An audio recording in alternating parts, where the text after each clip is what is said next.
Good evening. This is CTV News for Thursday, July 21st. I'm Byron Scott. And I'm Rochelle Metzger. Glad to have you with us tonight. Well, a Prince George's police officer is finding himself on the other side of the law tonight. The officer is indicted for taking upskirt photos of women. CTV's Sonia Srivastava has more.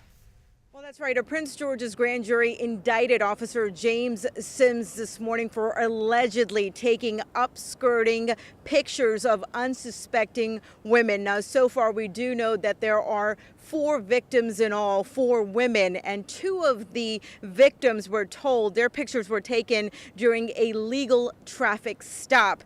Officer James Sims, a 6-year veteran who worked out of their District 1 station, is accused of taking upskirt photos of 4 women. One of the incidents took place on June 1st at the Sports Authority in Bowie. The victim was an off-duty officer from another jurisdiction. She allegedly saw what Sims was doing, and that's how the investigation got started. She confronted him, then following him out into the parking lot where she saw him get into a marked county police cruiser, and it was her complaint that got the investigation started. 2 of the victims were photographed during a traffic stop. Today, a grand jury charged Sims with 4 counts of visual surveillance with prurient interest and 2 counts of misconduct in office. I will say, as much as I regret having to come before the community to talk about this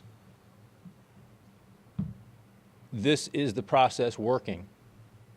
This is our commitment to this community, that when we find misconduct, we are going to address it effectively, head-on, and immediately. Officer Sims is someone who was in a position of authority, in a position of public trust, and his actions have clearly not only violated the privacy of these victims, but he has violated the trust that it was put in him by the citizens of Prince George's County.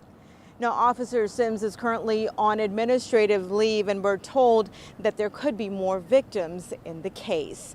In Upper Marlboro, I'm Sonia Srivastava. Back to you. Sonia tells us the visual surveillance charges carry a maximum of 1 year in prison. The other charges are open-ended. And police arrest a man suspected of stabbing someone at the Addison Road Metro Station. 36-year-old Ali Jovan has been charged with murder and carrying a dangerous weapon with the intent to injure.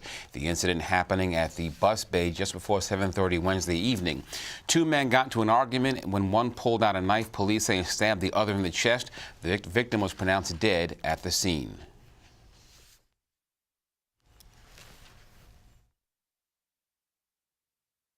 During the course of that physical altercation, one of the 2 males pulled out a folding knife and stabbed the victim 1 time in the chest. That victim sustained fatal injuries. Unfortunately, he was pronounced here at the scene. Meantime, CTV spoke with some Metro riders who say they don't feel safe at stations during the evening hours. I've been on the Metro my whole life, so nighttime, I don't trust it at nighttime. So that's why I'm trying to work on my license so I can start driving. But I feel safe during the day when I'm worried at night. Now, police say the 2 men knew each other. The Prince George's School Board adopts new policies aimed at safeguarding children against sexual abuse. The move comes on the heels of 22-year-old Deontay Caraway's indictment on 270 counts of child pornography involving at least 23 victims.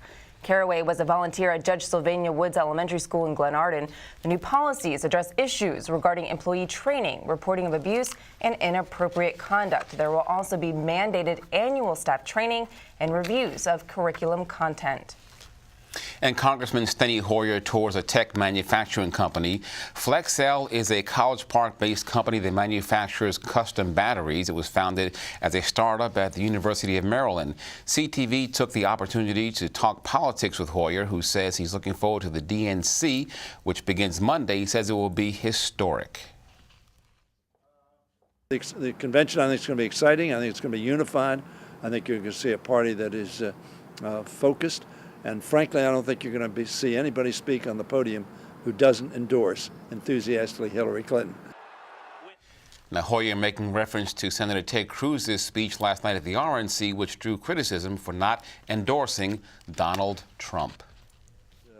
Reflects in many ways the primary campaign they had, which was a strident, not positive campaign, not really a discussion about ideas, but a discussion about personalities and about criticisms and about the smaller things of politics rather than the vision for a great country. And the DNC set to begin Monday in Philadelphia. And you're watching CTV News. I'm Byron Scott. And I'm Rochelle Metzger.